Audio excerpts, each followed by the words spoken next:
Welcome to another episode of the Alamo City Sportscast with Mike Jimenez and Joe Garcia. Make sure to subscribe and hit that like button. Join the discussion as we broadcast live from beautiful West San Antonio. And remember to tip your hosts as it helps the show grow. Well, welcome to another episode of the Alamo City Sportscast. We are broadcasting live from beautiful West San Antonio, and we have the trifecta here with us today. We're going to be joined by John Dyer. We're going to be joined by Spurnandez, and me, myself here. I'm here in the studio with John Dyer. This is going to be at Puro Exit 7 edition, man. I guess that's Puro what Marba. Puro pinche marba. And I even got Dyer some tacos right here, man, from the corner, around the corner here, dude. Little spot, you know? I'm jealous, man. I mean, I'm out in San Diego, and it's beautiful out here. Don't get me wrong, but you can't get no breakfast tacos out here, bro. It's all breakfast burritos, which is not the same, and you ain't getting no carne guisada out here, bro. No. Nah, man, nothing, bro. So I'm jealous. No, man. They have one place here that's from San Diego now, right around the corner from us, and that's all they serve their burritos, you know? Yeah, man. Yeah, breakfast burritos, bro. That's all. You say breakfast tacos, and they look at you like you're crazy. Yeah, man. Hey, maybe you should open up a joint out there, bro.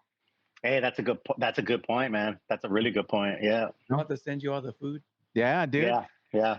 Yeah, some carne asada, you know, all that with cheese. They don't know about no bean and cheese over there, so just there you go, man. Yeah, they don't know about bean and cheese tacos or kind of guisada. When you say guisada, they're like asada, like no, guisada. No, queen and egg, you know, papa ranchera. There you go, dude. Hey, but we're gonna get into it right now. The Spurs are gonna start their in-season tourney today. They're gonna be playing the Lakers later on tonight at the Frost Center. In tonight's matchup, Lakers are favored by 3 points. I don't know, man. I think this is going to be a test for the Spurs because the Lakers always play good there in the Frost Center. And you know who shells out? All the Laker fans, man. The T-shirt fans come to the arena, dude. Always going ahead and sporting all the Laker gear. And you've seen it, Dyer, when you go down there. Oh, yeah. It's all silver and it's not silver and black. It's purple and gold everywhere, dude. Do you think so? The Lakers already bring their own fan base, right? Yeah. To your point. Do you think with LeBron on his last legs, there'll be more people just there to see him one last time as well? No, man. I think the Spurs, they're going to come out because they're going to want to see the matchup. But with LeBron being so old already, it doesn't even matter, dude. Even at 39, he's still, you know, performing at a high level. Oh, yeah, I've never seen anybody play at that level that he's playing at that age. I think we're in a new era where sports medicine has allowed these guys to play older. Yeah. Like Tom Brady, what was he, 41, 42? Still doing this thing. Such a physical sport. Yeah. So LeBron and Brady are kind of the first great players that have utilized sports medicine to its fullest. Yeah. And you'll see it a lot more. But yeah, it's probably one of the last times. I mean, I'm not going to speculate, but Yeah. LeBron, you don't. Could be. Yeah. Yeah, it could be. Yeah. So you never know, right? Like, even though, like you said, he's playing at a high level, sports medicine is what it is. He ain't going to go forever. So could be one of the last times. So I agree. I think people will come out for that. I know the tickets are a little bit higher. Oh, yeah. Oh, yeah. But definitely the Wemby versus LeBron matchup is good. Lakers fans always show up. I'll give you that. There's a lot of Californians that moved to Texas, so there's a lot of Lakers fans in San Antonio. There's a lot of born San Antonio fans that are Lakers fans for some reason, odd reason. There's always a lot of purple and gold in that arena. Yeah, and I just want to tell everybody, no, there's nothing wrong with your screens today. Mike Jimenez is not here. He's going to fly from Houston to Miami. He's with his chica right now. They're going to go and have some fun. So we're taking over the show today. So it's going to be a lot of talk that we get into when Mike is away. And one of the things is going to be talking about something that Dyer heard about earlier today. And this is the discussion. We're going to talk about the chatter that's been going on social media channels. But you heard something on the Sports Star today. Yeah, so the Sports Star 94.1, they do quick videos on Instagram. I don't remember the guy's name. He's the newest one. He's not Rob. He's not. Okay, the new guy they got there. He did a video where he was trying to say that Castro has been playing better because Pop is gone. That's his Mike Jimenez hot take. That's a hot take. All right. Jimenez equates Wemby's play stepping up because Sohan's gone. This guy, and I'm not trying to be disrespectful. I do not remember his name. I'm so sorry. But But that was his video from yesterday. So if you follow them on Instagram, you know what I'm talking about, or you can go back and watch the video. He was trying to equate Pop's absence for Castle stepping his game up. And I was looking at Castle's minutes right now, and they've stayed around the same. It's not like Pop was holding him on the bench. Yeah. He's been around 20, 25. Castle did have 31 minutes against Sacramento, 35 against Utah. But statistically, I don't think there's anything showing me that there's a big leap. Yeah, I just think he's getting comfortable. Yeah, he's a rookie, man. Yeah, it's his first 12 games ever as a pro athlete. Another thing about these rookies is you have to remember these rookies nowadays, they're only a year removed from high school. The good one. Yeah. So there's so much room to grow, and just in an NBA season in general. But I'm not surprised that Castle has slowly gotten better with just 12 games. Yeah. And guess what? He's going to get even better with 20 games, 30 games. It's not a Pop thing, in my opinion. Yeah. I think Pop let him cook. Yeah. He played him a lot right away. And it's the evolution of the player, you know? What do you think, Spurnandez, Rick? Yeah, that's interesting. I didn't hear that. I don't know. I think a lot of people are reaching for anything and everything. Like, you know, Jimenez saying that Wemby's playing better because Sohan's not there.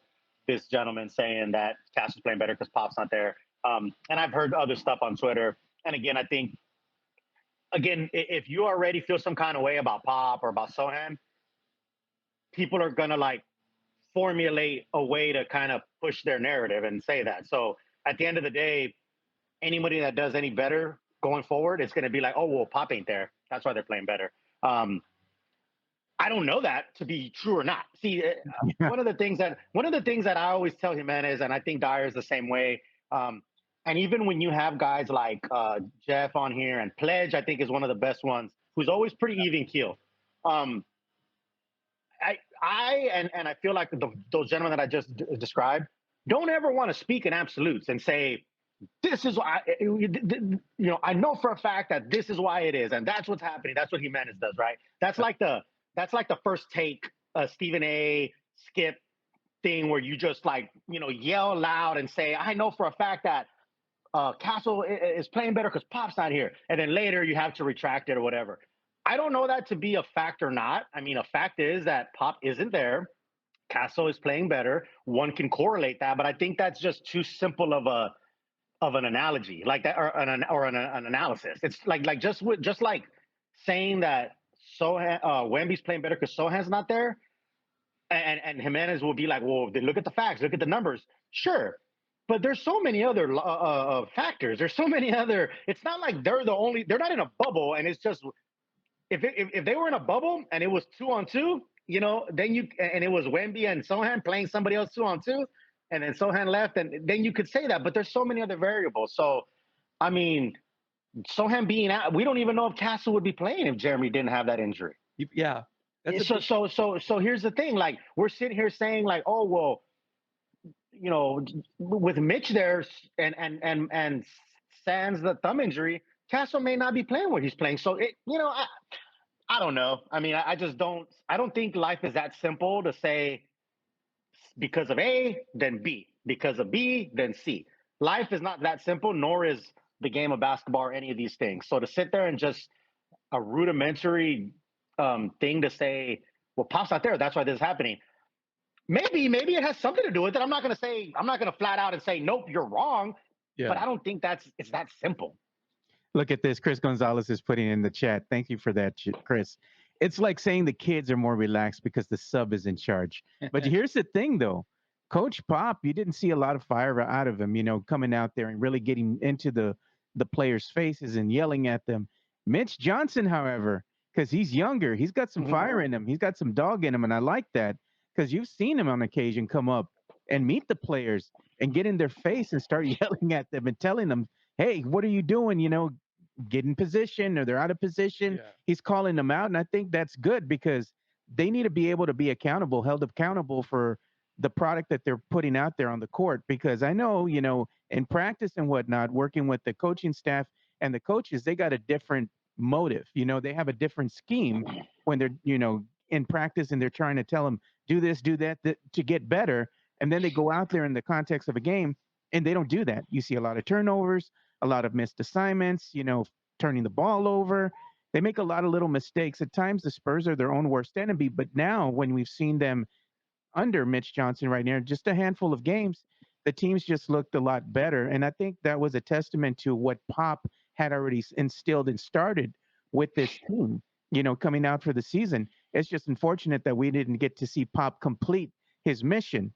Mitch Johnson is now going to have to be the guy in charge of carrying Pop's vision forward, and I think that's a testament to Coach Pop and the coaching tree that he has and the basketball knowledge that Coach Pop has. And I know a lot of Spurs fans feel a certain way that he was getting up there in age and whatnot. And we're not going to bash him on this show. We're going to wish him well. Yeah, I do hope he comes back in some capacity and the fans get a chance to give him his roses, man. Give him his flowers. Be appreciative of the time that he spent, giving back to the city, giving back to the community, and what he was able to do with this team. Because if it wasn't for Coach Pop, would the Spurs still have gone on to win those 5 championships? Probably not, in my opinion. I think Coach Pop had a lot to do with that. But nonetheless, I think what we're seeing right now is a changing of the guard from Coach Pop to Mitch Johnson. He has a different coaching style. We've seen that out there. He's playing different lineups. You're seeing some of these players respond to that. And I like that movement, that we're seeing right now. I think this is going to translate into the Spurs squad possibly playing better. But I don't know if it's going to necessarily mean that they're going to translate into a lot of wins. But playing better is showing you one thing, right, Rick? That they are getting better. And that's the thing that Spurs fans, I think, hate. The haters hate to see the team get better and still lose. But then when they win, they have to nitpick and say, oh, they won despite of your players, your star players on the court, or they nitpick little things like that. Even like saying the Spurs are better without Sohan. We don't know that because we haven't even seen, right, Rick? We have not seen this team play at full strength yet. We have yet to see that because of injury. We haven't even seen Trey Jones playing with the second unit for more than a handful of games. So I think it's fruitfulness to say at this point in time, oh, this is why the team is better. We don't know yet. When the team gets together at full strength, then we can make assumptions. That to me is not going to happen until the month of January. Sohan out with this thumb injury, he ain't been probably going to come back until the end of December, man. So there's a lot of things that I think that Spurs fans say to move the goalpost in their favor to fit their narrative. You know what I'm saying? And the thing is, there's 82 games. So it is, man. If you're going to overreact after all 82, you're going to move goalposts. Yeah. You're going to overreact. Like, for instance, the whole Wemby shooting thing. As far as him and Sohan, to me, it's simple. Yeah. Wemby's threes are falling now. They would have fell even if Sohan was on the court or if he wasn't. It'd be different. And why are they falling? Because he's more confident, probably. I just think he shot his way out of it. That there's a reason there's 82 games. The slump. He was sick in the beginning of the season. Maybe. I'll give him that, dude. It's like baseball, right? Your baseball average goes up and down, but after 100 and what do they play? 142. Yeah. You get a real picture of what your average is. Yeah. And I think with basketball, it's the same thing. Even Sohan, not Sohan, Castle. I'm looking at Castle's numbers. In October, he was shooting 30% from the field. He's now shooting 41.8. That's the difference in his game. I don't know if he would have shot less if Pop was on the bench, but it's just his shots are falling now. He's shooting better from the field. Same with Wemby. And again, there's still 72 more basketball games. So overreacting after a handful of games is goofy to me.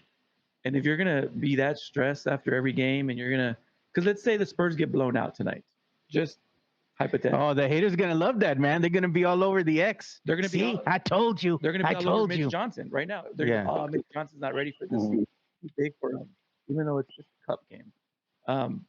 Sidebar, the Spurs floor for the cup looks amazing.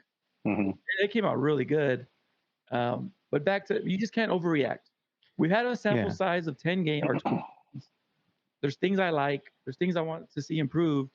But to me, like, you said it too, not till January. I'm not going to make any long-term assumptions or till January. But I do like what Castle's doing. I like what Vassell's doing. I like what Wemby's doing. And as far as changing of the guard with Mitch Johnson, it's not the worst thing in the world. I think, a credit to Pop. He set this franchise up and this team up and his staff up to where they'd be okay without him. And I don't know. Like I feel like I've noticed even like last year and Mitch was a lot more involved. There was times where like even Pop would like and I tweeted this like last year and I said when everyone was talking about successors to Pop, and of course everybody thinks big names and it has to be a big name and all this stuff. And I said, hey, it could be Mitch Johnson. This was last year because I would see Pop let Mitch, seem to be drawing up and kind of being more involved and all that. So again, it's sad that it went down how it's going down with Pop's health issues, but I think this might have been a plan from Pop to say, look, we're going to get Mitch to kind of be the next take the reins. And dude's smart. I mean, Stanford grad. I mean, he played ball at Stanford. I mean, I think he's like you said, he's a great transition into a younger, more youthful, more energetic style. And styles are different. Like I think Pop's at a different point in his coaching career where he's not going to get up and yell and get in people's faces. That's just what it is. Doesn't mean what he does is not effective. And Mitch is younger. He's hungrier. He has. I mean, so. It's just like different coaching styles. Yeah. It's like parenting styles, and I'll say this again. I try to like I said this before on this show. I try to equate this stuff to the common man because we're all just common people. When you have kids at a certain age, you parent differently. When you're young, I was a teenage father. I parented way different with my kids when I was a teenager versus in my late 20s, 30s. Like, and it's just a fact. Like you're just in a different point in your life. With your first child. You put them in bubble wrap. You don't want nothing to happen to them. You're like, oh my God. Your second, you're like, you're good. Play in the dirt. Like, I'm just saying, like, there's different styles of things, and it doesn't mean one's right or wrong. Even like the Marine Corps, right? I'm a retired Marine. There's points where there's people that yell and scream and get in people's faces to make a point, and then there's some that just got to sit back and be like, hey, y'all need to do this, and that's it, and they respond. So. It's just and people get so wrapped up in like, oh well, Mitch is in their face and he's a better coach than Pop. Like that's kind of silly. Like I mean, he's just different. He's in a different point in his life. Two things can be true. You know what I mean? So I love Coach Pop. Coach Pop is the guy. Like Dyer said, him going off and chilling and relaxing and letting Mitch take the reins isn't the worst thing ever. Ultimately, number one, first and foremost, is Pop's health. Pop's health is what's important. All this other stuff is just background noise, man. Pop's health is what's important. But hopefully he'll return and he'll be, coming back at full strength. We wish Pop the best, but I think it's just silly at times, man. Even in the chat here, we have our usual suspects that come in here and say the same things over and over and over again. The same narratives. Hey, we don't like Sohan out there with Wemby. Wemby plays so much better without Sohan. How do you know that? How do you know? Yeah, you know what? You know what? I'm sorry, man. I did want to address that. Yeah. And again, maybe that is true. Again, I'm going back to maybe it is. I'm not going to sit here and tell folks you're wrong because you think Jeremy and Wemby don't mesh together. I'm not going to say that. I just don't know that. I don't know that to be fact, or I don't. You know what I mean? I don't. We haven't seen. We haven't seen enough. Yeah, exactly. We haven't seen enough. Jimenez and others want to point to, oh, well, we're still talking about last year to this year. I know there's carryover, but like the whole Jeremy Point thing and like there's a lot of factors, but I don't know for a fact that Jeremy not being with Wemby makes him better. Maybe they're right, and maybe when he comes, we'll see it. And if we do, then so be it. Then I'll be the first to say, you know what, folks that said that were right. Like, I mean, people get so wrapped up in like, I want to be right, so. They will push and claw and make their narrative any way they can so they can be right and they can look back and say, well, I told you I was right, but I just don't think we've seen enough. I mean, Jeremy was balling, he was in the beginning of the season, right? And so the inverse, one can argue, well, Wemby wasn't having a good game and he was off, Jeremy was playing better. So does that mean when Wemby doesn't play good, Jeremy plays good? Like it's just we don't know enough yet. Like Dyer said, I think we need to see, we got to see it play out. And like Dyer said about the shooting, again, man, let it play out. You can't overreact either way after every game, like Dyer said. Like after the 50-point game, Jimenez is like, oh, well, all of y'all think that that's going to be the new norm. I didn't see nobody saying that. Like I don't know who said that. Like I can only speak for myself. I never said Wemby's going to score 50 every single game. No, and I don't think anybody ever said that. So it's crazy to say that, but it's also crazy to say, oh, well, he's in a slump, so he's a bad he's not a good shooter. You know what's crazy to say, and this is the thing that if you say it, you're bad. You're not a Spurs fan, and if you don't say it, it's kind of not holding the team accountable. But I'm going to bring this up, and it's not a hot take; it's a fact. Wemby dropped 50 points right against the Wizards. Wizards had only won 2 points. They're a bad team, but I'm not going to discount the fact that he still went out there and dropped 50 points. Getting 50 points in the context of an NBA game is a big accomplishment because you're not going out there playing against no scrubs. You're out there playing against NBA type players. Yeah. I think if Wemby really wants to make a name for himself and say, hey, I'm here, I'm a bona fide superstar, I want to see him, like John Dyer was telling me too, behind the scenes here. We want to see him make like some clutch points against some good teams. Like if you're going to drop a 50 piece, drop it on a really good team. And then people are going to have to go ahead and just be like, hey, man, this kid is special because he was able to drop 50 points against a team with the winning record versus a team that didn't have a winning record. There's a lot of doubters, a lot of naysayers still out there when it comes to Wemby. But I think in order for Wemby to say, hey, I'm here, this is me, this is how I'm going to play, I'm going to take over the league, you got to be able to come up big in these big games. Case in point, tonight against the Lakers. If Wemby drops 30, 35 points against the Lakers, what's the chatter going to be? Hey, he dropped 50 against the Wizards, man. He dropped 30 against LeBron James and the Lakers.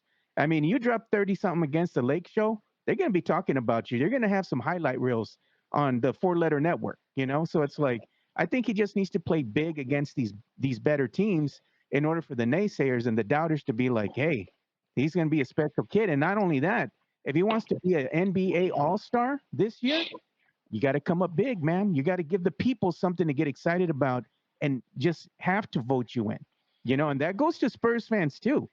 You all want your team, your players from your team to be in the NBA All-Star game. You got to vote. You can't just be on the sideline saying, oh, man, I hope he makes it this year. Hit that button, man. Go over there and vote him in, but that's all I'm saying. Yeah, and going back to the whole Sohan thing, if Wemby was getting majority of his points in the paint, I could see the argument that maybe Sohan takes up clog the paint. Yeah. Mm-hmm. But the fact that Wemby is still shooting the same amount of threes, they're just going in now. To me, the evidence doesn't suggest that he's better without Sohan. But again, we'll see. We got 72 more games to go. I mean, the difference in Wemby is he went from shooting 30% against Portland, 42% against Houston in those losses. He's shooting over 50% the last 3 games. That's the difference. Yeah, he's shooting great from the 3. When Wemby's shooting great, but when Wemby's shooting, when he's shooting well, he's unstoppable. Whether Sohan's on the court, Vassell's on the court, that's the difference in Wemby's game. So I'm excited to see Vassell, Sohan, and Wemby finally on the same court. See, whenever we get that. Look at Tavares. Says, how will AD guard Wemby? That's the thing. That's gonna be a fun. AD, matchup. I don't know if he's going to play tonight. Is he might not? He was listed as probable. So I don't know. I don't know, man. They always wait to the last minute. You know how they go over there at the Lake Show.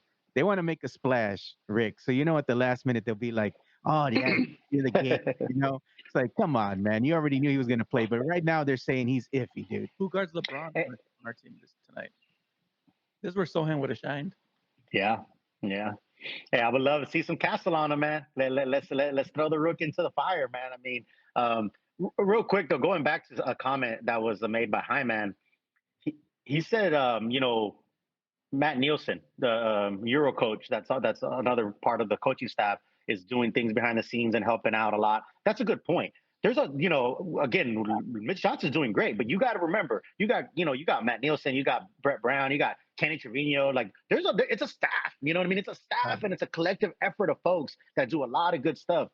And when you go to those games, especially if you sit pretty close, you could see the staff and they're all doing their piece. They all got their notes right there. It's very interesting. It's a very well-oiled machine. But that's a good point by Hyman saying that, you got people that are like unsung that people don't talk about, like Matt Nielsen, that's doing a lot of good things behind the scenes. But yeah, it's gonna be fun. It's gonna be a good test. Lakers and Spurs are always a good battle. I mean, those old 2000s rivals, were always fun. I'm gonna present a question to you guys, and even to the chat here as well. And you all answer this. Real talk though. Sohan, when he comes back from injury, there's gonna be that dilemma. If Stephon Castle's balling with this starting unit, do you pull him out and put Jeremy there, or do you keep Jeremy coming off the bench? I'll say this. I don't even think Castle's going to start once Vassell has his legs under him. Okay. You think he's going to come off the bench? I think Vassell's going to take his spot already. I think Castle's long-term is the point guard of this team. I think his job this year is to get minutes, get comfortable, and learn everything he can from Chris Paul. He's getting minutes at other spots, which is good. I think Sohan gets back in the starting lineup. I think Vassell gets back in the starting lineup in the next week or two, maybe tonight. Who knows? But any day now, I think Vassell's back in the starting lineup, and Castle gets moved out. I agree. Yeah, I agree with Dyer. And I mean, I think for size, you need, Jeremy out there. I don't know, man. I don't know if I'm in the minority of this, but like, I don't think coming off the bench is such a bad thing. Like, people always get so wrapped up in this coming off the bench thing. Like, I mean, Sohan off the bench would be great. I think Sohan off the bench would be great. They'd find a way to work him in, and then you play against second units. There's a lot of stuff. Defender than Collins. Yeah. So I mean, Castle, like Dyer said, Castle coming up. I think Castle's starting right now because of circumstances of injuries and whatnot. Not to say, you see him at the end of the game. Like, you see the closers, or you see how many minutes they play. People get so wrapped up in, he's not, Pop isn't starting him, or so-and-so isn't starting him.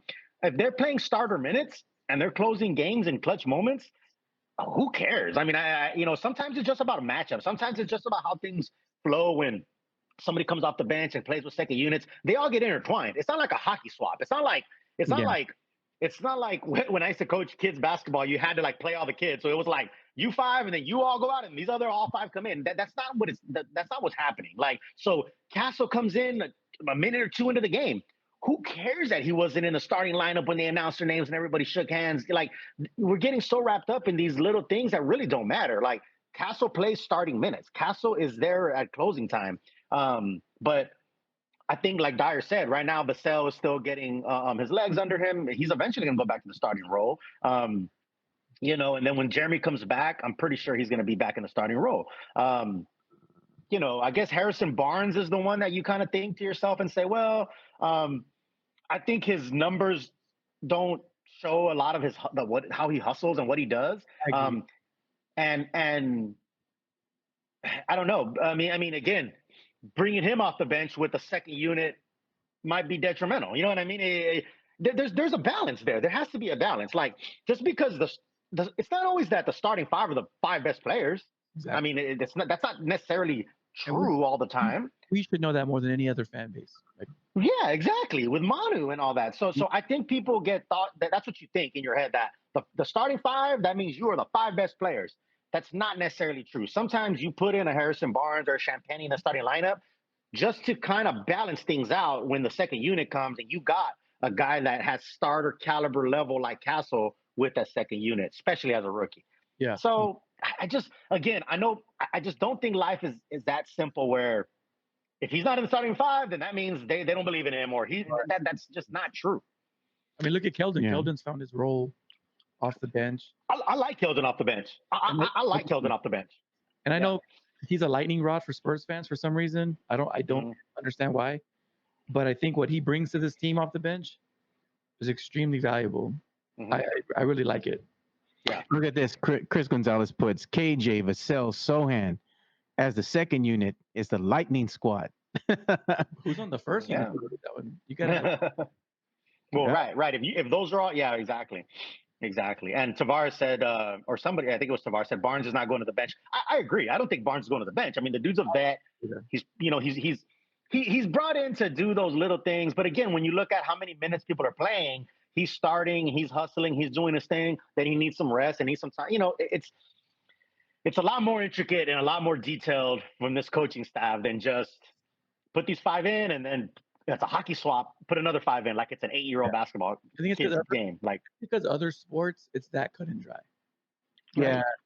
Right? Like football. Like exactly like in football. Like if you're on the bench, like if you're on the bench, you're not good or you're you know what I mean, you're the backup or whatever. I think basketball is a lot different, and especially the way the Spurs have played over the years. There was time where DeJuan Blair was the starting center. You know what I'm saying? Bro. And yeah, exactly. And technically he was a starting center, right? Yeah, and then Duncan was really there, but it's just there's a lot of intricacies there, I think, with the lineups.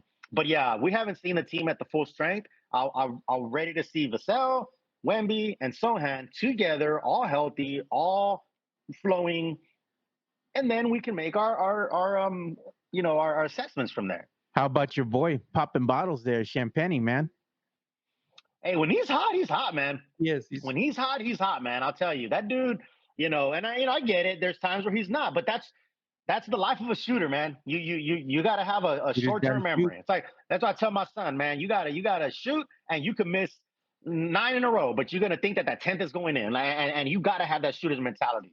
I think Champagne has it. So I'm going through numbers right now. What do you guys think of Malachi Branham's season so far? It's up and down, dude. He had injury, he came back, right? And he looks good at times, dude. And you're like, you see those little flashes out of him, and you're like, man, look at this dude, man. He's showing me something. And then the next play, what does he do? Absolutely does a boneheaded move, dude. I'm just like, I don't know what to think of him, man. Because his numbers are actually pretty good. They're not bad, Shooting 50% from 3. Yeah, I mean, they look good. He's another one. He's another microwave, man, that gets going sometimes and gets hot, And I think at some point we have to just accept that you are who you are, right? Branham is not going to be an all-star. He's not going to be your lead. He's not going to be all that. He's going to be he's going to get hot one game and hit about 10 or 12. Cool. The next game, he's going to be GMP, coach's decision. But you need all those. Or all the little recipes, man. You make a dish. You have all these little recipes. You have all these little ingredients, man. The chicken is the main dish. But all that other little things are just as important. I mean, they're not as, the one little spice that you only put a little bit in makes it all whole. So I don't know. That's just me. Blake Wesley, I think, is playing pretty well. And man, that dude's speed is something else, man. That dude is fast, man. Like, yeah. This nickname here that Darkion's joining us from YouTube. Thank you for that. He says he's going to take Danny Green's nickname. Icy hot. I love it. Yeah. Yeah. Hey, shooters by definition are going to be streaky, right? Like when they're hot, and when they're not, you live by the 3, you die by the 3. You need enough consistency from your stars. Yeah. You need Wemby to give you 25 a night. You need Vassell. Right. 20. Yeah. Sohan was to the point where he's getting close to 20. You need those guys. You need those floor raisers. Mm-hmm. And the other, like you said, the shooters who's hot, you play the others can just sprinkle in and get hot. Yeah, exactly. They can't make or break it. Like, you know what I mean? Like you said, the stars got to do their thing, and the others can have off nights, and it's not going to be that big of a deal. Or when they do sprinkle in good nights, it just elevates even more, kind of thing. But yeah, the consistency. Yeah. Like when Gary Neal and Patty Mills and exactly get hot, and you're like, we're unstoppable at that point. Yeah. Oh man, Gary Neal. I'll tell you, Gary Neal is a shooter that I miss, man. Yeah. Gary Neal, man. Oh my God, Roger Mason. Those guys. That Christmas shot, bro. I never forget that Christmas shot, Roger Mason. That's the best Christmas moment this franchise has probably ever had. Oh my God, that was amazing. And it was the Lakers, wasn't it? I think it was against the Lakers, if I'm not mistaken. Either Lakers or Suns. I'm almost positive it was the Lakers. But yeah, Roger Mason Christmas was amazing. Gary Neal. But yeah, those cats were never expected to be your stars, or they had to always put up 20 or 15. Sometimes they hit 12. Sometimes I hit 5. But when they're on, and they're helping the consistency of the stars. Yeah, I agree. Before we move on from the Spurs, somebody had a comment that said it's way up there. Wemby feeds off of negativity. Oh yeah, man, it's way. He's got that Michael Jordan. he's got that Jordan mentality. You know, remember where Jordan would even create narratives in his own head just to piss himself off. Like we need hype himself up. Yeah, we need to have one. Yeah, We have a local journalist. I don't care if it's a podcaster. I don't care if it's somebody on the news like a Don Harris or somebody. We need someone to always. They got to bite the bullet, and they got to always be negative towards Wemby. Mike Jimenez. Yeah, he's a perfect role. Yeah. Well, you know what? That's actually a good point, Dyer, because, and I say this sometimes joking, like on Twitter, where it gets kind of boring and like too trendy when like everybody loves somebody, Wemby or whoever, right? It really does. Like it's almost like, okay, we get it. Everyone, you know what I mean? And he may feel in that kind of way of like, I don't know. You're right. You want to bring something in you where you're like, you want to like, all right, I'm gonna prove something, right? You got to have your Howard Cosell to your Ali, you know, and that's the analogy of what Dyer's talking about a journalist kind of getting to Wemby. You know, that might be what he needs, right? You know, was it an anonymous GM that said Wemby's not a factor on offense? Not a factor on offense. Yeah, It was a scout. Yeah. Anyways, yeah. Been a monster ever since. Yeah. I don't know if Jimenez has Wemby's ear. We need someone. Don Harris. Hey, I don't know if he's listening. Yeah. Or Pledge. Hey, one of you guys, you're gonna have to bite the bullet for the next 15 years and just be negative towards him all the time. But he does. He 100% feeds off negativity. Yeah, he does. But as we move on here from our Spurs talk, which I've enjoyed talking Spurs with you guys, we could do this the whole show. Oh man, I know. Keep going all day. Yeah, but we got some real quick. Yeah, just on the same topic, Wemby, if you're listeting, Davis is going to kill you tonight. Well, hey, before we go too, you're not going to do it against. Let me unveil this little guy right here. You got the big guy, and you got the little Wemby guy. You know, I ordered this like 3 months ago. Like no lie, I literally ordered this like 3 months ago, and it finally came. But it's pretty sick. At the bottom it says 216 of 312. But yeah, it's like a big and little Wemby. It's pretty cool. Puppet, little Penny, like little Penny. Yeah, like little, yeah, exactly. Yeah. Hey man, I was seeing Anthony Hardaway, man. He has a podcast and stuff now, and he's just barely starting out. He's talking, hoop. He's talking balls, all that kind of stuff. I was thinking of reaching out to him, man. I want to see if I could get him on the show. Just pick his brain a little bit, because all he can say is no. Back in his heyday, man, he was one of my favorite players that I like to watch on the court, dude. He was something else, man. He was something else, bro. When he was out there, man. Yeah. Getting those old school pinstripe Orlando jerseys. Man. Yeah. Penny was something, man. Penny was special, man. Injuries. Hey, sucks for injuries, man. Sucks for injuries. Yeah, I would have loved to see him and Grant Hill, dude. If it wasn't for injuries for those dudes, man, they could have went on and done something special, man. But it's, what do they say? The Hall of Very Good. Maybe Orlando's cursed, man. Dude, facts, bro. Right? You know what? Have you ever seen that 30 for 30, that magic moment? Yeah, that's about Orlando drafting Shaq and then drafting Penny. Like, that documentary is really good. I love that. It's one of my favorite 30 for 30s. 30 for 30s don't miss. They just, if you sat down and just watched them all, I'd be like, all right, we're good. Yeah. Look at this. Mario Cavasso says, Joe, all these young basketball players are going to make boneheaded moves. I get that, man. He says they're all still early in their careers. They're not veterans. Most of them even have their 5 or 6 years playing in the league. Yeah, I get that, they make man. the league at 19 now. They're not. Yeah, man. Like Duncan came here at 22 years old. Yeah, 4 years away college. Yeah, exactly. Yeah, and that's what's funny too, when people try to do that. And then like I've someone on Twitter said that about, Duncan made an impact, different, more than Wemby and all this and that. Yeah, again, 4 years at Wake Forest, mature. It's just a different comparison. Like you can't really say that where, again, if you give Wemby 4 years of college or pro ball in Europe and then bring him over, then I don't know. I don't know what that would look like, but it's hard to say, New era of basketball where they're going to be. Yeah. They're all projects. Yeah, man. They're all projects, and none of them they can't even legally drink. Right? Isn't that wild? Legally. That's wild. Legally, yeah. I know it's wild. Sometimes I forget, how young these guys are. You know what I mean? Like, some of these dudes are 19, 20, 21. They're still And I mean, we look at them like, they're larger than life figures because they're NBA players or Spurs players. Like, I've been blessed enough to be kind of close to some of these guys, and I'm like, damn, man, like they're young, bro. Like, you know what I mean? Like, holy crap, you know. Put it in perspective. Quinn Ewers in college is older than Wemby. Yeah, true enough.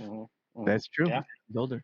Hey, man, so we're going to go ahead and pause real quick. I'm going to go ahead and play a quick ad. And then after that, we're going to give some love to our boys over at MCS General Contracting. Here we go.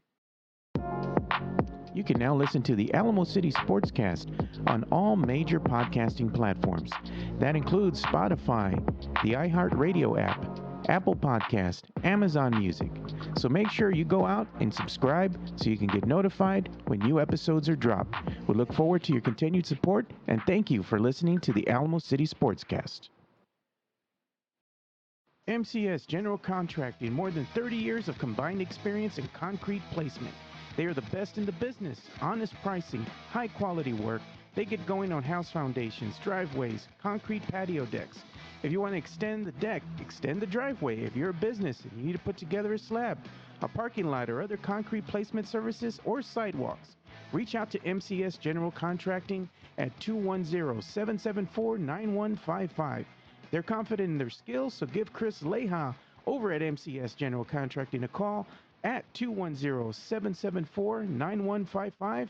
And thank you for being a sponsor of this show. Make sure you go give some love to our boys out there at MCS General Contracting. They help power the chat that you all love so much. And we go ahead and read your comments from every single show. You can go ahead and call MCS General Contracting at 210-774-9155. They are home to what? The Diamond Hard Concrete. That's you right. want that Diamond Hard Concrete in your life? Call MCS General Contracting and tell them the Alamo City Sportscast sent you. All right. Hey, real quick, Bill. Speaking of the chat, there was people in there saying that some of Mike's burners aren't in the chat today, which is pretty conspicuous by their absence. So I don't know. Interesting. Some of the burner day, right? Every time we don't have Mike, it's like That's the burners don't come in, dude. So it's like, I wonder, man, things that make you go home, right? Exactly. Yeah. And yeah, we got some more chat coming in here right now. Jaron Jackson. Jaron Jackson shaking his head like a bubble. Hey, he closed down the forum, baby. Yeah, he did. Yeah, 99, man. And look at that, Tony Ornelas. Media Joe got a new infomercial when Mike is out. Nice, he likes it. All right, man. Appreciate that, man. But what we're gonna do too is we're gonna go ahead and move on here. We're gonna talk a little bit about a subject that's near and dear to Rick's heart here, and that's gonna be boxing. We got a boxing match. And Dyer is just as big boxing fan than I am. So, and I know you are too, Joe. So yeah, definitely excited. So let's go ahead and get into this, man, because we had some things happening the other day here at the weigh-in of the the Jake Paul and Mike Tyson weigh-in, dude. Things got a little wild, man, and I like it, man. I'm here for it, and we're gonna talk about this too because there was a reason why Jake Paul got slapped, man. And people just think, oh, Mike, he might have said something to Iron Mike. No, let's look at the tape so y'all can make your assumptions, man. I'm gonna go ahead and play the video right now, and it's not gonna be audio; it's just the video itself. But Mike Tyson was saying, and you could see where he flat out slapped Jake Paul. He said that he's wearing socks, right, when he's coming out on the stage, and Jake Paul is wearing shoes. So he said Jake Paul stepped on his toe, and that really hurt him. He was in a lot of pain, so he's like, "You're gonna cause me pain? I'm gonna go ahead and dish it back." I mean, Mike's a different breed, bro. He's from the hood, man. So you're gonna step up, you're gonna get slapped.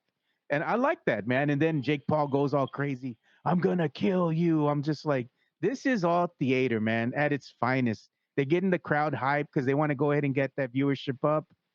Either way, I don't care for the Jake Paul and Tyson fight because we know it's gonna be scripted. They're probably gonna go 6-7 rounds. That's probably all they go. What are the rules? They can't knock each other out. That's all. It's 8 rounds. They're 2-minute rounds instead of 3-minute rounds. Yeah. They're wearing bigger gloves. They're wearing like 12, 14 ounces instead of the normal 8, 10 ounce gloves. Yeah, I think the biggest thing is the 2-minute rounds because that's 3-minute rounds. If you ever been in the ring, that'll wear you out. So 8 2-minute rounds, again, is in favor of the shorter the fight, the better for Tyson. The bigger gloves probably doesn't favor Tyson. Fighting with bigger gloves, you would think. Yeah. When I first saw that slap, I kind of thought it was staged when I first saw it. I don't know. I was like, this might be some WWE type thing. Nobody was holding Jake Paul back, which was kind of odd to me because everybody just started holding Tyson back. If you watch that, like literally no one was holding Paul back. So I don't know. Kill him, dude. Tyson's ready. Yeah. But I mean, then I saw I saw the video where he stepped on his toe and all that. Did you see the video of that little kid interviewing Mike Tyson? Yes. He's like, and he started going. That was crazy. And he's like, "We're all gonna die. We're all gonna be dust, so it don't matter." Yeah. She's like, "Thank you for sharing that." Like that was, that was wild, man. That was funny. Here's why I don't think it was staged. Tyson ducks, expecting Paul to swing back. He did do some kind of you're right. He did do some weird kind of like get low. Yeah. He ducked. He's like, this guy's gonna swing on me since I just slapped him. Yeah. But, as far as the fight, I don't know what to expect. I'm gonna watch, but I don't know what to expect. It's a YouTuber whose only loss is against an actual boxer. Against boxer who wasn't even like he's not even good. Seasoned, man. Like against a 58-year-old legend. Hey, Iron Mike is back, man. Iron Mike ain't no joke, bro. I don't want to get in the ring with this dude. But I saw him fight Roy Jones. Was it like 5 years ago? Bro, and he looked horrible, bro. Yeah. 5 years. I was just talking about that actually this morning with our good friend Tito Dyer. This morning we were talking, and I said, I love Mike, man. Listen, man, we all love Iron Mike, man. We grew up in the era we grew up on Iron Mike. We saw him kill, Larry Holmes and Trevor Burbick and all those guys pre going to jail Tyson. And even when he came back, Frank Bruno and Bruce Seldon and all those guys that he beat up when he came back. So we love some Mike Tyson, man. Mike Tyson is from that ooze of like, you don't ever know if he's gonna like bite you, knock you out. So he's always intriguing. He's always a character to watch. I do think, 58 years old, man. And Jake Paul. I mean, if they were both in their prime, this wouldn't even be a discussion. I mean, Tyson would murder this kid. And it's not a testament of like Paul's boxing acumen. It's just in my opinion, he's a strong young man in his prime. Going up against a 58-year-old guy. Like, and I mean, Paul's not a small dude. I mean, the dude is 228 pounds, however much. Like, he's a big dude. He's strong. He's in his prime. I think he just kind of is going to bank on Tyson gassing out. Tyson probably will gas out after like one round or two. And then Paul will kind of move in on him. And then if he hurts him or stops him, it's going to be, I think, just because Tyson is just gassed. He's just tired. I mean, when you're that tired and gassed, you could just touch you and you'll fall over. I was going to say, look at what Michael Benson said, Rick. He said, Mike Tyson explained why he slapped Jake Paul on their way in. Yeah. I was in my socks and he had on shoes. He stepped on my toe because he's an effing asshole. I was in a lot of pain, so I had to reciprocate. Yeah. There you go. Yeah, man. I mean, hey, he still got a little speed on him because that slap came quick, bro. I'll give you that. Yeah. It's a spectacle, at least for my boxing sanity. At least Barrios is fighting tonight on the card. Yes. The undercard is good. Yeah. So for those that don't know, Barrios is local boy, really, really good. So if you want to see real boxing, like the sport before the spectacle, tune into the undercard. Support Mario Barrios. Hey, we get, like I was telling Joe earlier, we're getting back-to-back weeks with our local boys. Mm-hmm. Bam Rodriguez last week, who put on an amazing show, and then you got Mario Barrios this week. Don't let you gotta manage expectations. Like the Paul Tyson is a circus. Like it's basically WWE for all intents and purposes. So go in there knowing that. Like don't expect some like classic boxing fight. Just know what it is, enjoy it. By that time, hopefully you're feeling good. Watch it. It's a spectacle. But like Dyer said, the undercard is an actually really good undercard. You got San Antonio's own Mario Barrios, of course, against Alex Ramos, who's going to be a war. That dude is no pushover. And then you got the ladies, Amanda Serrano and Katie Taylor rematch, and they fought to a war their first fight. So that's going to be a great contest. And then you got Shushu Carrington, who's a young up and coming guy who's going to open the card. So that's smart of them to put actual boxing on the undercard, and then the spectacle is the spectacle. So what it is. Real quick though, I think it was Mexican Junior, somebody on the chat a while back asked about Chavez and Whitaker, 1993, September 10th, San Antonio.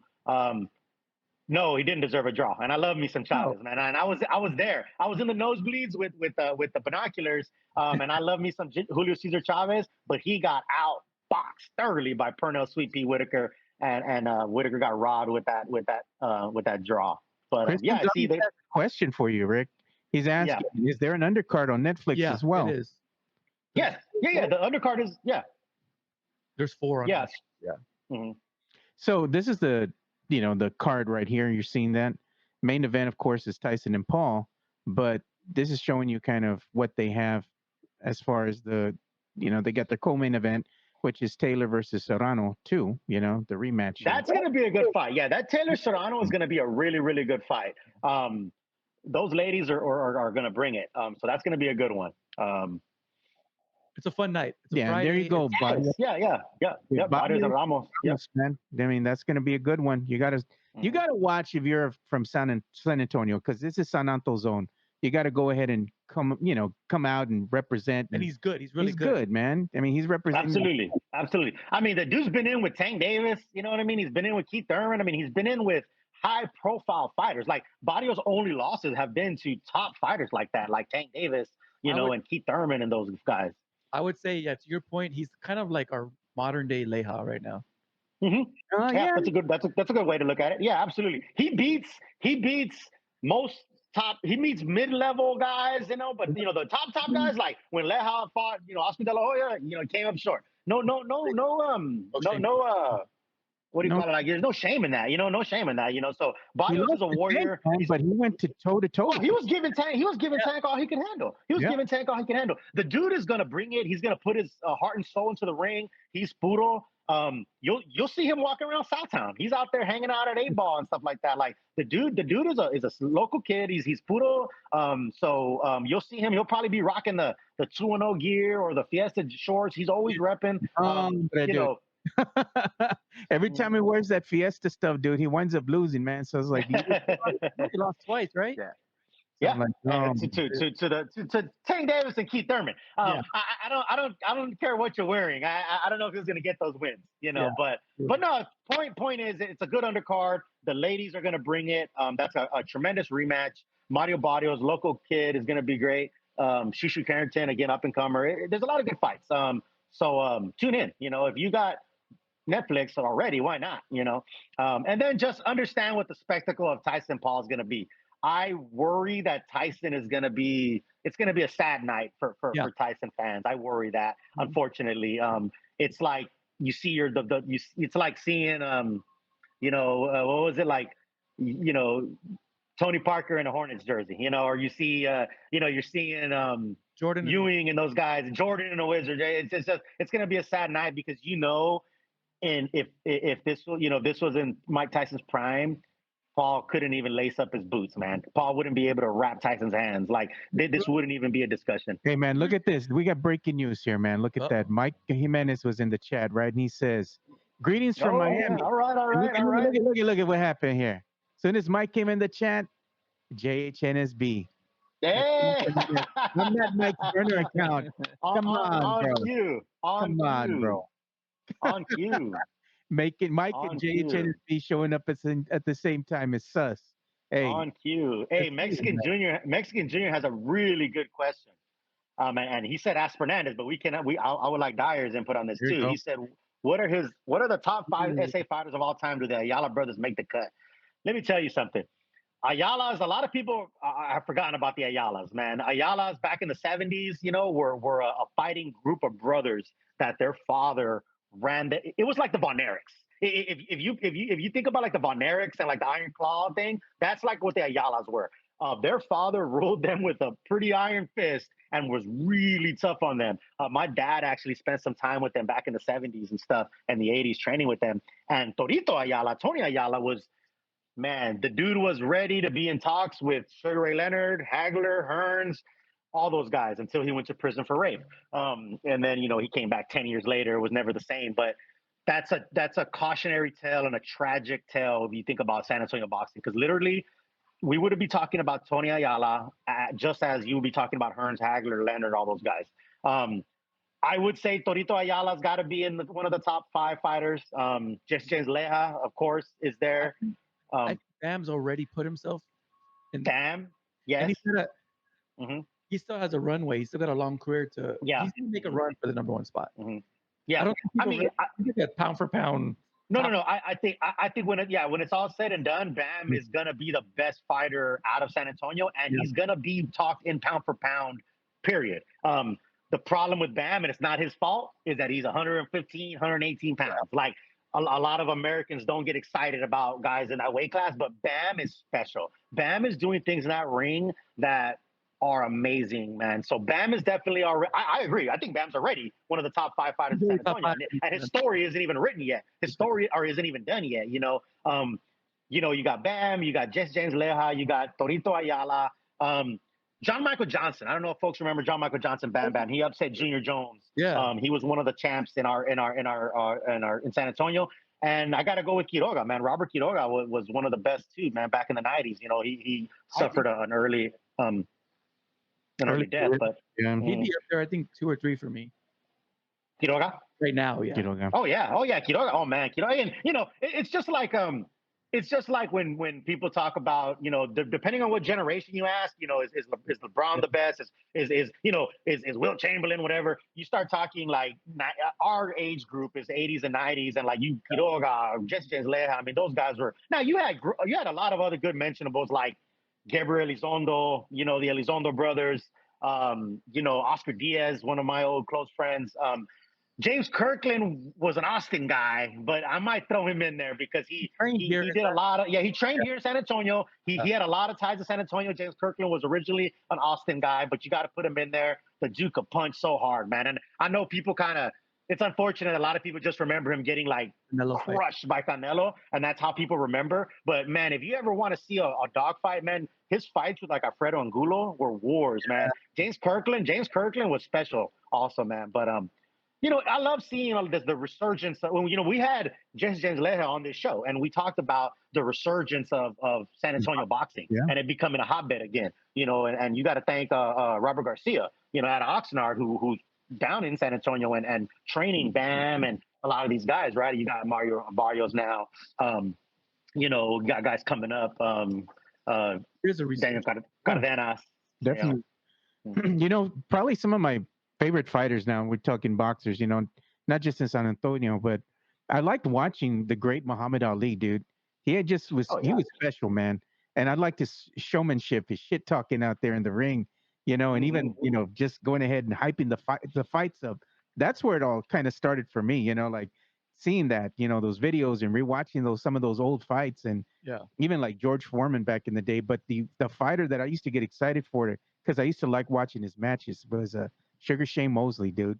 That boy could throw some hands, man. I mean, he was exciting fights, man. He was so fast in his day. God, he was fast.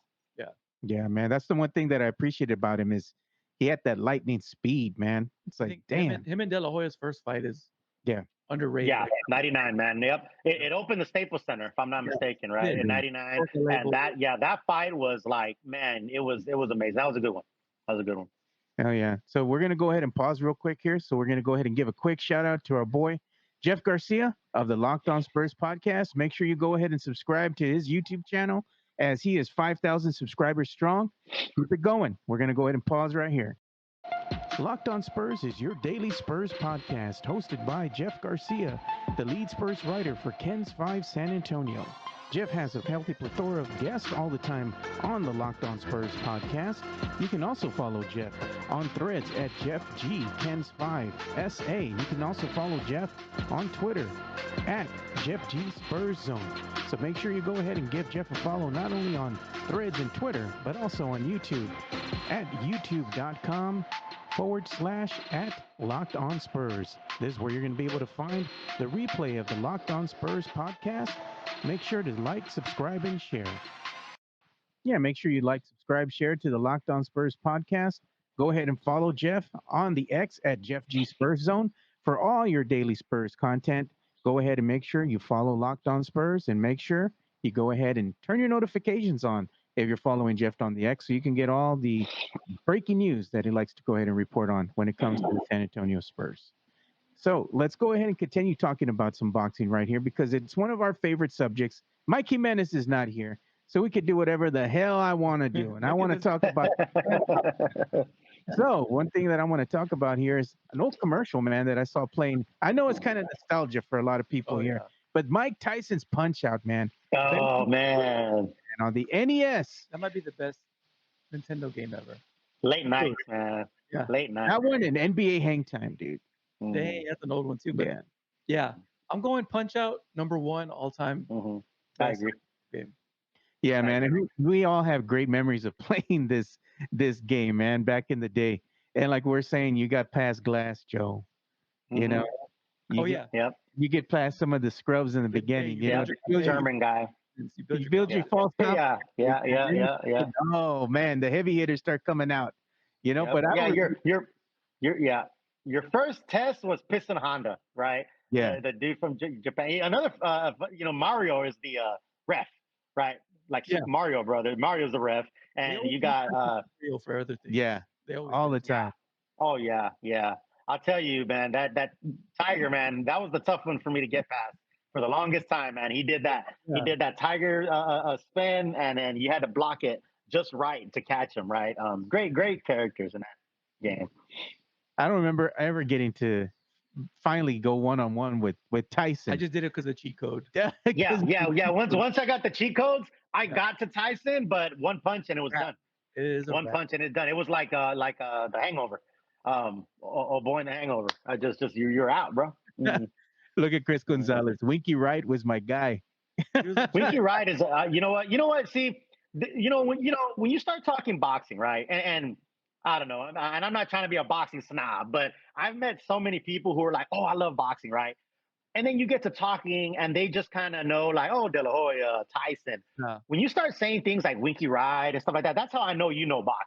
You know what I mean? Because you're talking about fighters who, that are not mainstream, not known, but Winky was also amazing, man. Lefty, hard to hit. I mean, he fought Vargas and all those guys in those days, but Winky was a technical tactician. To your point, Richard, I became real good friends with a boxing writer. I was sitting at a bar off of 151, and he was by himself. And I was like, "Oh, what do you do?" He's like, "Oh, I write for boxing." And he gave me that same test. Well, who's your favorite fighter? I think at the time I said Sergio Martinez, and then he put me a chair, like, "Let me buy you a beer. Let's talk." And we've been good friends ever since.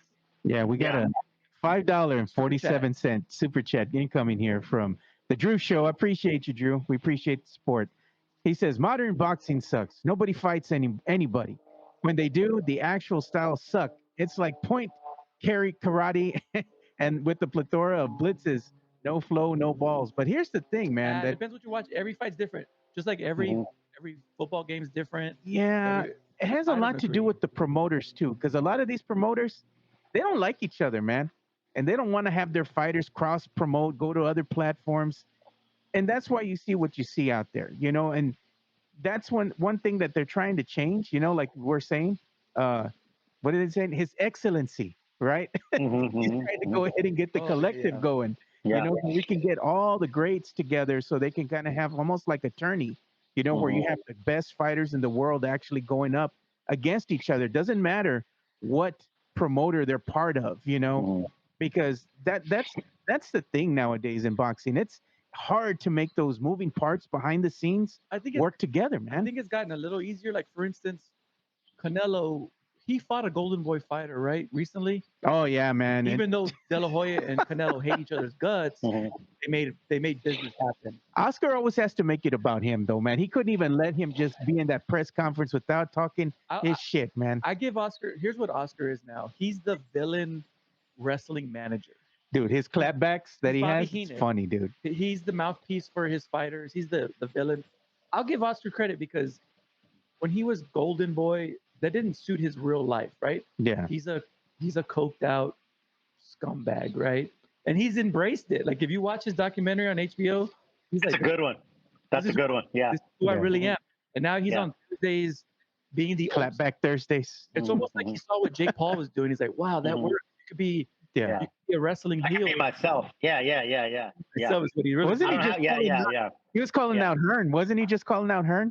Yeah, he said he would fight Eddie Hearn. I mean, to Drew Show's comment, I mean, I disagree. I mean, I guess, but I'm also a boxing junkie. Like I'm a known boxing junkie. So to me, watching guys like Inoue at 2-3 in the morning in Japan destroy people over there, to me, I like it. Bam is doing great things.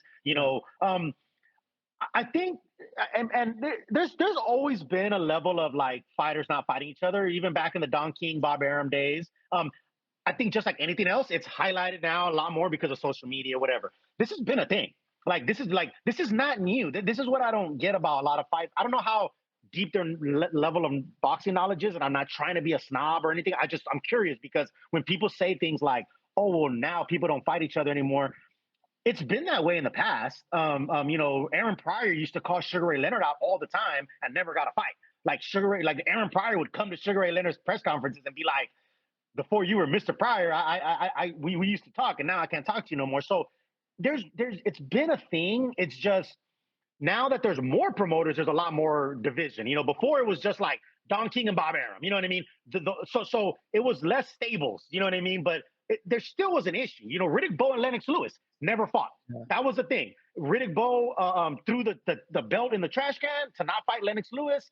This was in 1991, 92. So you can't tell me that this is a new thing that's just happening now. It's getting highlighted more, and there's a lot more factions, Top Rank, Eddie Hearn, Paul Heyman, Al Heyman, so you have all that, but I agree. The best need to fight each other, and you could say what you want about Turkey and his excellency, but that's what he's trying to do. He's trying to bring those fighters to fight each other. He has so much money that, because the problem is the promoters want their fighters to fight each other. So whether they win or lose, they're good. Exactly. You know what I mean? De La Hoya wants Golden Boy fighters to fight each other because whether they win or lose, he's there. He's gonna make out. He has a reputation of not paying his fighters. It's too. The only sport, right. Here's the thing: it's the only sport where a loss could hurt business for the promotion. Yeah. True. UFC, they're all under UFC. Yeah. College football. That's the only other sport I could equate it to, like when you have big conference games. So like when Texas when the Big Ten took a hit because Texas went out there and obliterated them. Yeah. That's the only sport kind of comparable is when the college teams don't want to do their big dogs in other conferences. Yeah. But other than that, Spurs are going to play the Lakers. The losers still There's a scale. Right. Yeah. No, and I agree. And I think, and of course, I want the best fighters to fight each other. And it is happening on. Eddie Hearn is another good promoter who he will put his fighters against Canelos or different folks to make big fights. So there are fights being made. The Terrence Crawford and Spence, right? Errol Spence. That was one that people said, oh, it wasn't going to happen because they had different promoters. So it's happening. It is. It's happening, but but when people do say that, that is true. Well, like the Pacquiao Mayweather took so long to happen, Yeah. Like and there's this thing in boxing where people say, oh, well, let it marinate. You know what I mean? Let it build. But you're over marinating it when you're fighting 5 years too late. But there are fighters fighting each other. And the fighters want to fight each other. I've never thought to myself that a fighter is afraid of another fighter. Like, you got to be a pretty tough dude to like get in that ring and fight it. You got to think that you're a bad motherfucker. To beat the best, you got to beat the best. Yeah, so the fighters want to fight each other. It's just a matter of like the promoters, because they're looking at it from a business standpoint. Like Dyer said, a loss will take a hit to them from a business standpoint because everybody wants this. Oh, you got to be undefeated. You got to have an O. But I will say what the old timers were more like. You lose. Look, Ali had losses. You know what I mean? Sugar Ray Robinson had losses. Sugar Ray Leonard had losses. And ultimately, it didn't hurt them. But in this day and age, we we have this like, well, if you're not undefeated, you're not marketable or whatever. So, and there's a lot of things wrong with boxing. Don't get me wrong. All the belts, which is another thing Turkey is trying to do, is trying to centralize it, all the belts, all the watered down stuff. But when people compare it to UFC, I still think that's an unfair comparison, because UFC is a company of MMA. Okay. Boxing, UFC isn't the sport. The sport isn't called UFC. The sport is MMA. You know what I'm saying? So UFC is a company of MMA. So it's unfair to compare just UFC to all of boxing. Of course, all of UFC fighters fight each other. They're all under Dana White. So to me, comparing UFC is like comparing it to like Golden Boy Promotions or PBC or whatnot. Yeah. Yeah. We're going to go ahead and transition here and end our boxing segment, which has been great to talk boxing. Really good. I don't want it to end. I don't want it to end. Yeah. But we got to go ahead and talk about some other sports here. Namely, we're going to start getting into NFL and college football talk to go ahead and end this show. So we're going to go ahead and start talking about the game that happened yesterday. We did have a football game happen. And what we're seeing right now, is just kind of like showing you, what's going on within the standings, kind of with the NFC East and whatnot. It's just showing, the game that happened yesterday with the Eagles and the Commanders.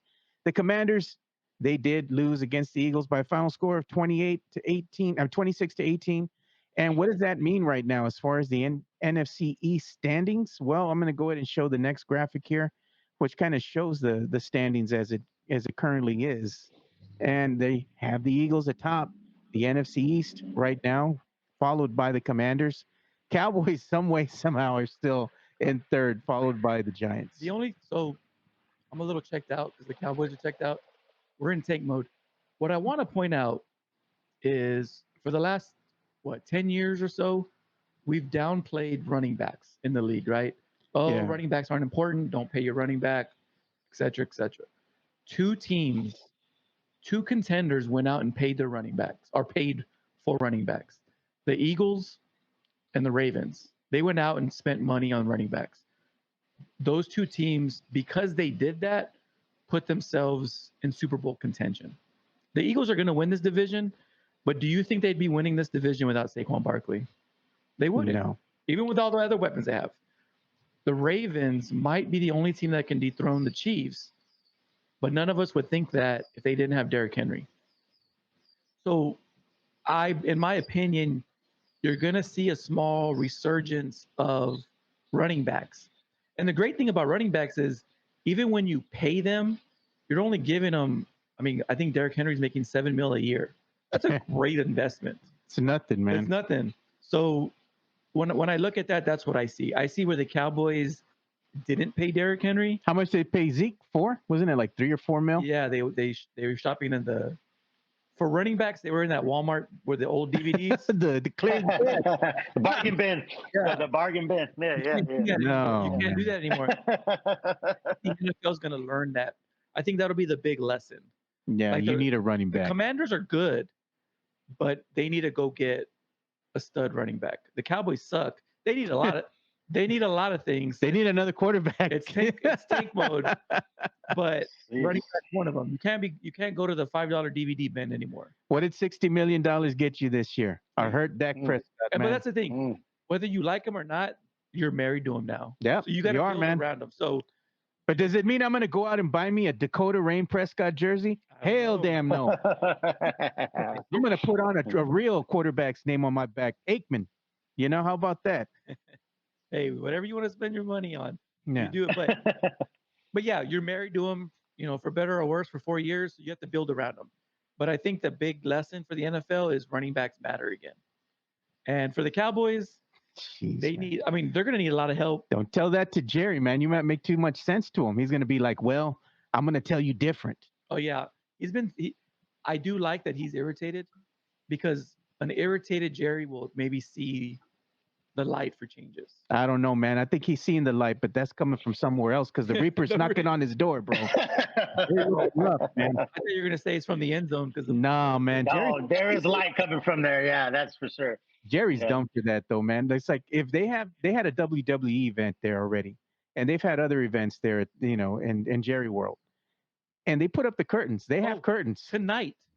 They're having the fights there tonight. They put the curtains up. You're gonna They're having fights tonight. Yeah. No doubt. And I hope Cowboy Nation blows that topic up. They think they don't have any. They do. Yeah, everyone that's been there for a concert or wrestling. Exactly. The funny thing is, that's funny, right? Because that's a topic right now, and Jerry's so irritated by it. Yeah. But the entire world is going to be watching that Tyson fight, and there's going to be curtains. And we're all going to be reminded of how stubborn he is for no reason. You know what's funny, though? I think it's when the people that come in and to Jerry World and they're there and they're like, they see the curtains there. They probably think, oh, the curtains are there because the venue, you're not like, the event, managers or whatever bought it in. No, McMahon brought him it belongs to Cowboy Stadium. So I'm so glad CeeDee Lamb, was like, hey, I dropped that touchdown because of the light. Yeah. And we're going to see it again. And this week is going to be rough for Cowboy fans because the Texans, even though they're not as good. Oh, man. The Texans aren't as good as they were supposed to be, which, that's a whole other discussion. I'm going to piss off Rick right freaking now. You know what? This game against the Texans and the Cowboys, if the Cowboys lose, I still win, man, because the Texans, they're my Sancha team, dude. Man, bro, this Sancha team thing, man, that I don't get irritated much. You know what I mean? I really don't, because I'm pretty even keel. But the Sancha team thing, that thing irritates me, man. And like I said, and I'm gonna get my ass kicked. But come on. Hey, I've said this in chats. I've said this in tweets. Hey, be a real man and get a real Sancha. Not a Sancha team. You know what I'm saying? Like if we're talking Sanchas, man, like, hey, get a Sancha, bro, not a Sancha team. I still win either way on Sunday, bro.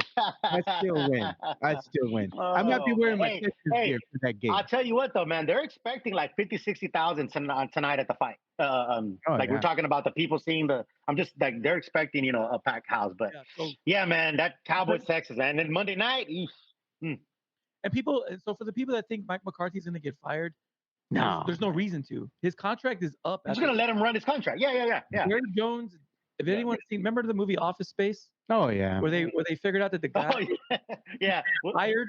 Yeah. He keeps getting checks, and they're like, "Oh, did you fire him?" Yeah. They're like, "We just stopped his pay." Yeah. He just fixes the glitch.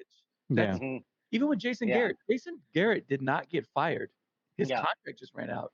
Right. Well, and like you said, who's going to replace him if they fire him right now, man? Who's going to replace him? Zimmer or Schottenheimer? Like, come on. Like, so like you said, they're just going to let him run his time, because as much as he is sucking, who's going to replace him? Like, literally, So let him run his contract. If you had this young hotshot coordinator that might be a coordinator, for sure, right? Let's roll the dice. You don't. Yeah. So hey, we're all in this tank together. If you're a Spurs fan, you're used to it. So roll. Hey, the tank. It moves from San Antonio up to Arlington. You know who the Cowboys have been linked to? You know who the Cowboys have been linked to? Everybody. No. The rumors coming about. There's the rumors here that the Cowboys are interested in one Coach Prime. I'm like, bro, no, man. I saw that. Yeah. I don't know where Jerry's gonna go. I don't. Even Belichick, dude. Belichick ain't gonna come in here and be a Jerry puppet, dude. They say he wants the job though. But Jerry's not gonna be the GM if that's gonna happen. But maybe he's so irritated with all this. Because remember when they sucked and he got Parcells, because he's like, we got to write the shit. Yeah, but we got Parcells at the end of his career, man. Belichick's at the end of his too. Yeah, dude, no doubt. Hey, but the concept is like what Dyer is saying. The concept was, all right, let me, I mean, it could be. I mean, because they need something, man. That'd be interesting. Belichick in Dallas would be interesting. Oh, Ben Johnson, that's my dream. Like, that's the dream. Oh, Ben Johnson, yeah, Detroit, yeah. Mm-hmm. I wouldn't be opposed to that, man. I think that would be the move, man. Because Ben Johnson's going to get it. He's going to be a head coach next year. No doubt. No doubt. He's not. This is going to be his last season with the Lions. Yeah. Enjoy it, Lions. No Go doubt. Win the Super Bowl, because you're losing Ben Johnson. Oh, yeah. He's going to be a head coach somewhere else. Hopefully it's with the Dallas Cowboys. I hope so, too. But we'll see. Pretending to be in Jerry's head. That's. Oh, yeah. Yeah. Hey, so one thing we're going to do here, too, is we're going to go ahead and wind things down, but we're going to talk college football. There we go. Better subject. We got to talk some college football, man. Since we got the Longhorns playing, we have UTSA playing tonight at 7 o'clock. They're playing North Texas, Mean Green, that comes to play the Roadrunners with a record of 5-4. Roadrunners have a record of 4-5. UTSA needs at least 2 more wins to be bowl eligible. So they need to win this game, right, against North Texas Mean Green, and the next game, which is going to be against Temple, in order to be bowl eligible. Just because you're eligible doesn't mean you get in, but you're eligible. Yeah, you got a chance. If they wanted to go ahead and win out, they're giving themselves a better chance. But the last game of the season is going to be against Army. I give them no chance against Army. Army's one of the last few undefeated teams. I'll say this about tonight's game. So North Texas is a conference rival. Eric Morris, for those that don't remember, he was at Incarnate Word. He kind of started the whole Incarnate Word. Yeah, he did. Being such a good program. Jeff Traylor's biggest strength is recruiting the state of Texas. You have to win these games because you're recruiting against Eric Morris. You're recruiting against North Texas. These are the games you need to win for long-term stability. To your point, going to another bowl would be strong for a season like this. So this game is very important for the culture of UTSA and for the future of UTSA. It's a Friday night game. I don't know what the dome's going to look like because you got the Spurs and Lakers in town. You got a lot of people wanting to stay home for the Tyson fight. I hope the dome has a good turnout. But this is an important rivalry game. It's important for, like you said, bowl success and for recruiting long term. You don't want. I guarantee you that these two coaches are fighting for the same recruits because they're the same conference, the same state. You're fighting for the same recruits. You want to be able to you want Jeff Trader to be able to text the kid, hey, you see what I just did to North Texas? This is where you got to eat. So it's an important game. It is an important game. So hopefully UTSA can get the win. But you know who else has an important game coming up too? Every game is important for Texas. The University of Texas Longhorns. Yeah. They're in a perfect spot. They win, and they're in. They're going to Arkansas. Luckily, it's a morning game because you don't want Arkansas fans. Oh, not at night, bro. Getting drunk till 7 o'clock before you walk in. You got that Walmart over there, dude. Walmart. Like, if you watch the game tomorrow, you're gonna literally see the Walmart brand on the field. All those $5 DVDs you've been buying, that goes to Arkansas. Telling you, man. So every game's important at this stage. That's what makes college football fun, right? So Texas is number 3. Their schedule isn't strong enough for them to get in with 2 or 3 losses. So you got to win out. They got to, man. And what's cool about the new playoff, the night game is Tennessee and Georgia. That's basically an elimination game. Yeah. I think the winner will get into the playoff. The loser's probably out of the playoffs. So fun weekend for college football. Texas again.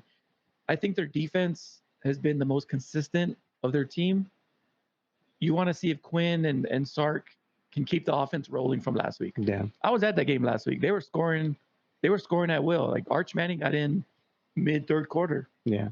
So what do you want? You want Ewers to finish out the season, or you want to see Manning on the field? No, I want to see Ewers finish out. He's a Texas boy, man. No, he is, man. He hunts down the street in Pleasanton. Man, but I like seeing Archie Manning running, dude. Hey, you get Arch next year. Hey, we're gonna get him all next year, man.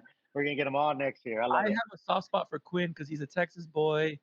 I think he grew up in Pleasanton before he moved to the Dallas. How do you not like him, dude? He also does the commercial for the Force. Yeah, he's a local. Yeah, I like that the Dr. Pepper commercial. He pokes fun at having a famous backup. Yeah. Have y'all seen that? Yeah, I've seen that one. It's funny. I haven't. So he's like a cop. Yeah. And the other cop's like, hey, call for backup. He's like, we don't need backup. Yeah. Like, no, I don't care how famous the backup is. We're not calling for backup. So yeah, Quinn's my guy. Ups and downs. Hope he has a big game tomorrow. Again, they got Arkansas, they got Kentucky, and then that big A&M game, which is might be the biggest game in the history of the state of Texas. It's just the passion for they haven't played in. My kid's 12. My kid's 12 years old. They've never played in his life. This is his first ever Texas A&M game. So hopefully what's Texas A&M's mascot? That damn dog. What's it called? Reveille. Yeah. They buried the dogs behind the stadium. They over sure there do too, man. Yeah, they got the graves and everything. Oh, and to Mario's point, we got high school playoff football already starting. Oh yeah, we got a lot going on in the city this week. A lot going on, man. Yeah. All right, man. So we're going to go ahead and start bringing the show to an end here because we've been going for a little bit here, and I know everybody's got things to do. I got to get ready to go to work. Rick has work too.